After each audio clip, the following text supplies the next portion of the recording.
Alléluia. Amen.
Tout ce que nous pouvons dire aux frères, c'est de leur souhaiter la bienvenue.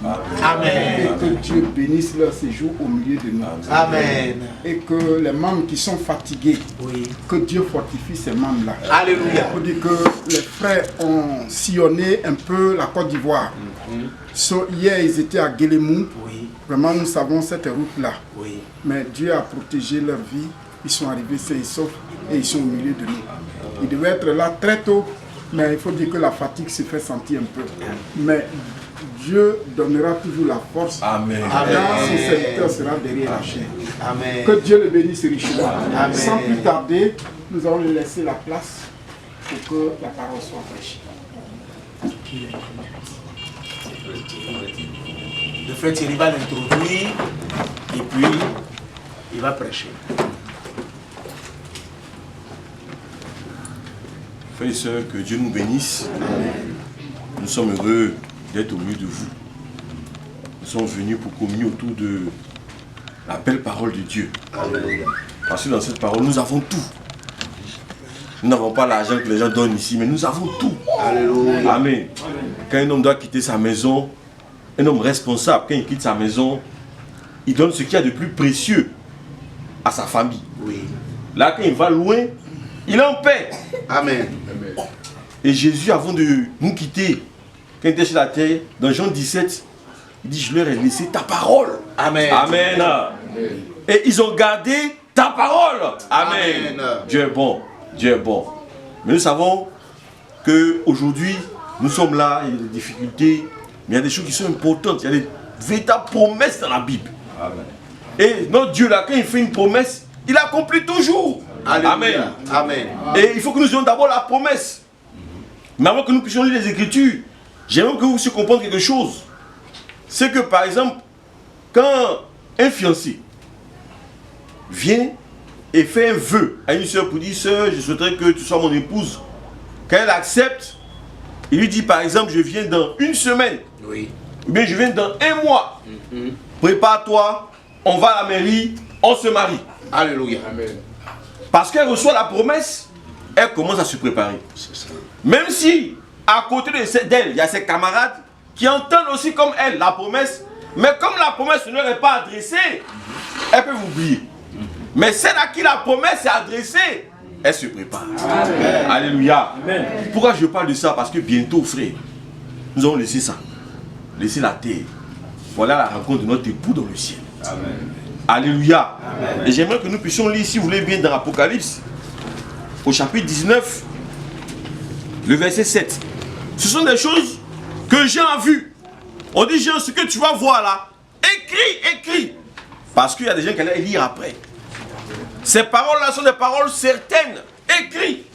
Et Jean donc voit la chose, et voilà ce que Dieu lui a permis de voir. Dans l'Apocalypse chapitre 19, le verset 7. La Bible dit, réjouissons-nous, soyons dans l'allégresse, et donnons-lui gloire. Amen.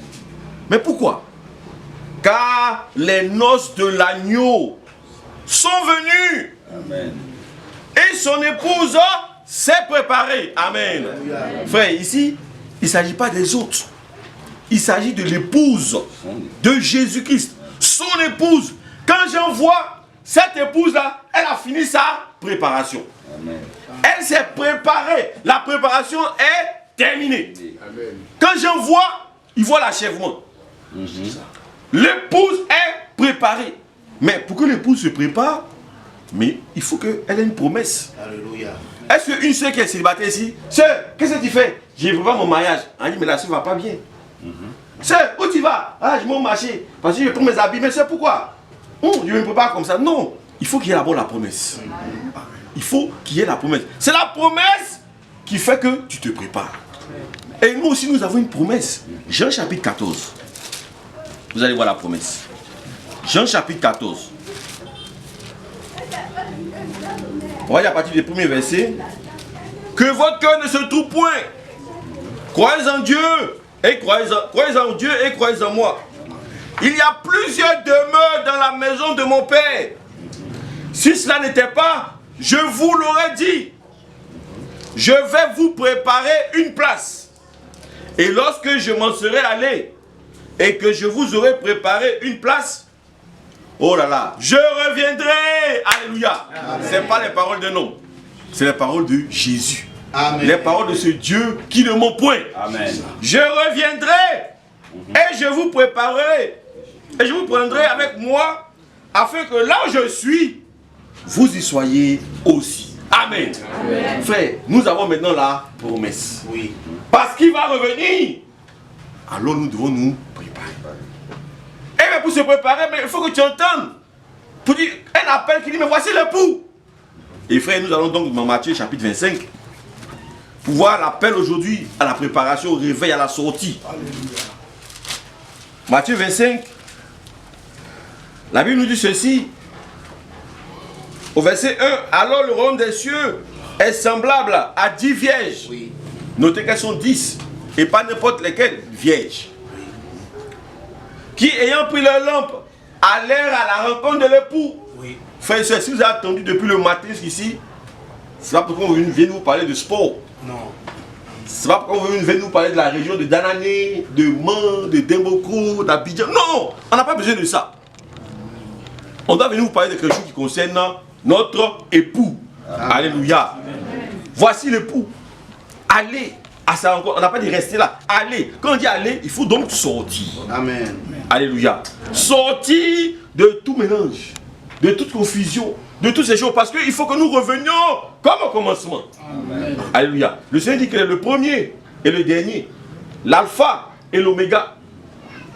Donc, ce qui s'est passé quand il est venu la première fois, il faut que les mêmes choses, le même état, la même foi soit rétabli avant son retour. Amen. Alléluia. Amen. Donc la Bible nous dit ici, voici l'époux. Nous sommes au verset 6. Au milieu de la nuit, on cria, voici l'époux. Allez à sa rencontre.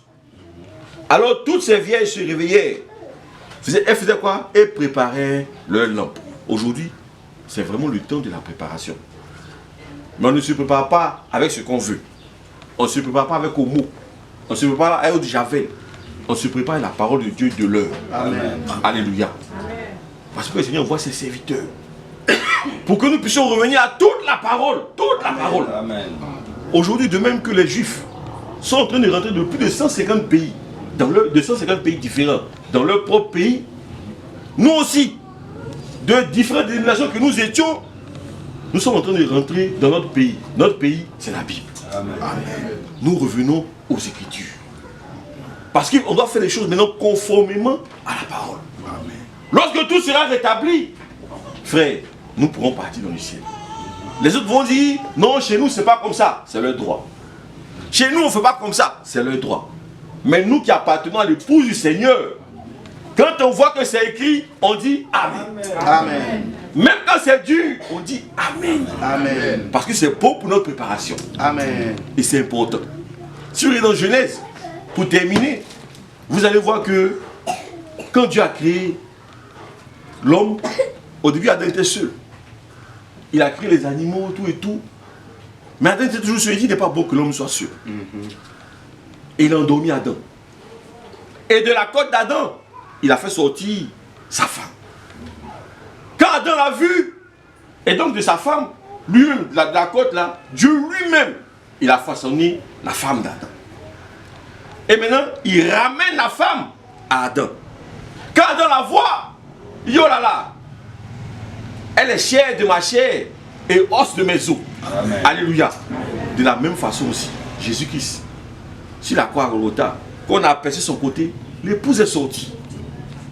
Et Dieu va la façonner de telle sorte que on soit semblable au Seigneur pour être ramené, pour que le Seigneur puisse nous dire aussi, quand il nous voit, on est l'épouse parole. Amen. Elle est parole de ma parole. Alléluia. Et esprit de mon esprit. Amen. Mais pour ça, il faut passer par la préparation. C'est ça. Que Dieu nous bénisse. Amen. Et sachant que c'est le temps pour nous de nous préparer. Amen. Pas le temps pour nous de faire la religion. Pas le temps pour nous pour dire le pasteur me connaît. Moi je chante toujours bien. Non. On n'a plus besoin de ça. C'est le temps pour nous de sortir de toutes ces choses pour aller à la rencontre du Seigneur. Amen. C'est le temps pour nous de nous préparer. C'est le temps pour nous, lorsque le Seigneur nous verra, il nous dira que nous sommes vraiment son épouse. Il a été rendu semblable à nous pour que nous aussi à la fin, nous soyons semblables à lui. Amen. Alléluia. Préparons-nous, soyons attentifs. Tout ce qui se passe là, c'est pour que nous puissions nous préparer pour aller au ciel. Et une fois que nous y serons, oh là-bas c'est merveilleux. Alléluia. Moi j'ai toujours quelque chose, quand je dis on aime rire, mais j'aime ça. Là-bas on ne paiera pas de facture de courant. À la fin du mois, ton cœur, il faut payer. La sœur me disait non, moi on fait des virements bancaires, chaque mois les charges passent. Là-bas il n'y a plus de charges. Alléluia. Amen. Là-bas il n'y a plus de marché. Alléluia. J'ai vu même que on dit il n'y a pas de douleur. Oui. Donc les maux de tête, non, c'est fini. Amen. Alléluia. Amen. Et pour aller, le prix a été payé. Amen. Amen. Si on dit non, il faut payer quelque chose, je n'ai pas d'argent. Si on dit il faut soulever une tonne, je n'ai pas de force. Si on dit il faut donner un petit tour, nous on s'en éliminer pas des diagos. Mais le prix a été payé. Que tu sois petit, que tu sois grand, que tu sois mince, que tu sois gros, que tu aies l'argent ou que tu n'en aies pas. Si tu crois, le prix a été payé. Amen. Tu peux y aller. Que Dieu nous bénisse. Amen. Soyons attentifs. Amen.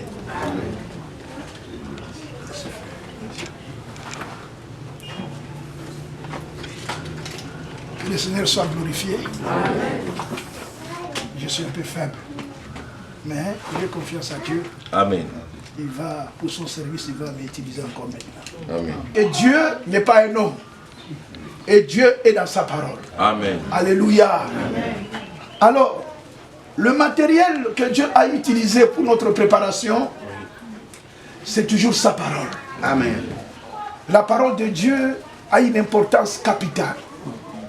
Parce que Dieu a créé l'univers par sa parole. Amen. Dieu conduit par sa parole. Dieu délivre par sa parole. Amen. Dieu console par sa parole. Amen. Il donne le Saint-Esprit par sa parole. Amen. Il donne la force par sa parole. Amen. Amen. Et Dieu guérit les malades. Amen. Voilà pourquoi je crois encore cet après-midi, il va encore nous guérir. Amen. Même si le malade viendra faire tous ces mouvements ou quoi que ce soit, mais nous avons confiance en notre Dieu. Amen. Amen. Alléluia. Notre Dieu n'est pas un menteur. Alléluia. Il est celui qui guérit toutes nos maladies. Amen. Alors si nous croyons oui, à ce que Dieu dit, alors Dieu sera en action. Oui. Parce que Dieu agit que dans le cœur qui reçoit sa parole. C'est vrai. Alléluia. Amen. Ainsi, ma soeur, mon frère bien-aimé, le matériel que Dieu a prévu pour notre préparation, c'est toujours sa parole. Amen. Voilà pourquoi il nous a exhortés, nous qui sommes parvenus dans ce temps de la fin, d'avoir confiance. Confiance simplement à celui qui nous a appelés. Celui qui nous a appelés est fidèle.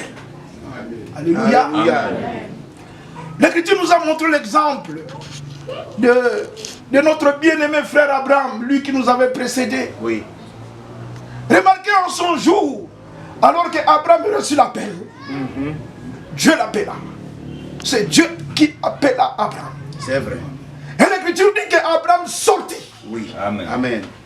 Et il sortit et Dieu l'accorda la foi. Et cette foi-là était accompagnée par l'obéissance. Amen. Amen. Alors avec moi dans Hébreu. Oui. Hébreu chapitre 11. Il est celui qui fortifie.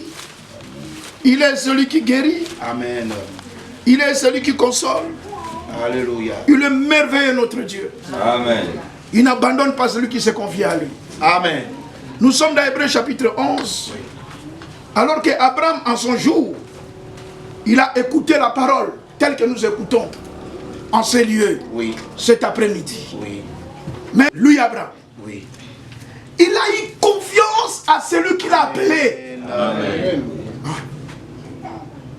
Et cette confiance-là était accompagnée avec l'obéissance.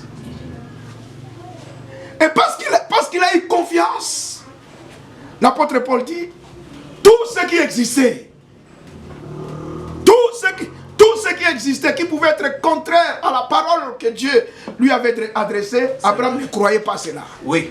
Amen. Il croyait simplement à ce que Dieu a dit. Amen. Amen. Amen. Voilà là où nous allons insister par la grâce de Dieu. Nous qui sommes appelés dans ces temps de la fin. Oui. Donc il s'agit d'avoir confiance en celui qui nous a appelés. Amen. Pas confiance à toi, pas confiance aux hommes, mais confiance à celui qui t'a appelé. Dans Hébreux chapitre 11, le verset 8, c'est par la foi qu'Abraham, lors de sa vocation, obéit et parti pour un lieu qu'il devait recevoir en héritage. Et il partit sans savoir où il allait. Alléluia. Amen. Remarquez, lors de son appel, c'est-à-dire, c'était une parole qui lui a été adressée. Mais Abraham n'a pas réfléchi, n'a pas raisonné. Abraham n'a pas douté. Abraham a obéi. Amen. Amen. Et c'est ce que Dieu veut en ce jour. Oui. Nous qui sommes là, nous qui attendons son retour, nous devons croire Dieu. Amen. Malgré les circonstances peuvent démontrer notre chose, mais nous croyons ce que Dieu a dit est vrai. Amen. Alléluia. Amen. Oh, que Dieu soit loué. Amen. Alors Abraham obéit et partit. Oui. Dans Romains chapitre 4. Romains chapitre 4. Il est dit au verset 18. Espérant contre toute espérance. Il crut. Amen. Mais qui crut? C'est Abraham. Oui. Mais il crut en quoi? À tout ce que Dieu lui disait. Amen. Voilà ce que nous devons faire encore une fois ce soir, cet après-midi. C'est là où Dieu met l'accent par son esprit. C'est de croire à ce que Dieu dit. Il y a toujours différence entre croire en Dieu et croire Dieu. Oui. Croire en Dieu ne sauve pas. Oui. C'est vrai. Parce qu'il est dit dans Jacques, les démons aussi croient en Dieu. Et les démons vont plus loin et ils tremblent. Voyez? Mais les démons ne peuvent pas être sauvés parce que l'enfer a été créé pour les démons et les diables. Oui. Voyez? Mais eux aussi croient en Dieu.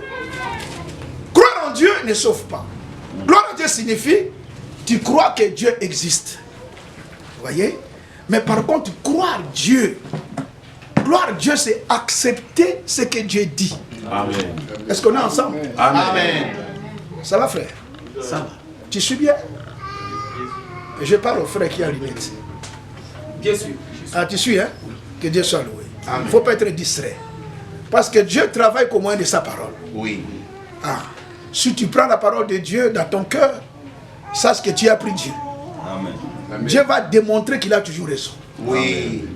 Et dans ces temps de l'achèvement, Dieu a besoin des hommes, des femmes qui ont confiance en lui. Amen. C'est tout. Maintenant, Abraham, parce que Dieu lui avait parlé. Mais qui avait parlé à Abraham? Mais c'était Dieu. Comme Dieu lui avait parlé, il est dit au verset 18, espérant contre toute espérance, il y crut, devint ainsi père d'un grand nombre de nations, selon ce qui lui avait été dit, telle sera ta postérité. Maintenant, écoutez-moi le verset 29. Et sans s'affaiblir dans la foi, Oui. il ne considéra point que son corps était déjà usé. Oui. Alléluia. Amen. Puisqu'il avait près de 100 ans. Et que Sarah n'était plus en état d'avoir des enfants. Oh, regarde-moi ça, bien-aimés frères et sœurs. Il y avait des choses par lesquelles qui pouvaient faire douter à Abraham la parole. Mais ces choses-là n'étaient pas loin de lui. C'était son corps. Le corps d'Abraham disait une autre chose. Parce que l'Écriture dit, sans s'affaiblir dans la foi, Amen. il ne considéra pas que son corps était usé. Donc le corps était usé. Cela veut dire, quand on regarde ce corps-là, on peut se poser la question, est-ce que la parole de Dieu va s'accomplir ici? Vous voyez? Voilà pourquoi, dans tout, c'est Dieu qui aide. Amen. Abraham n'était pas un super-homme. Encore une fois, Dieu l'a aidé. Amen. Pourquoi il a aidé? Parce qu'il avait choisi. Oui. Alléluia. Amen. Comme Dieu nous a choisis, Oui. Église de Dieu vivant, soyez certains, dans tout ce qui concerne notre vie, c'est Dieu qui fera tout. Amen. Et vous verrez pourquoi nous voulons insister là-dessus, par la grâce de Dieu. Et pourquoi l'Esprit de Dieu veut insister là-dessus. Parce que nous sommes au temps de la préparation. Notez bien cela que c'est Dieu qui fera tout. Frère,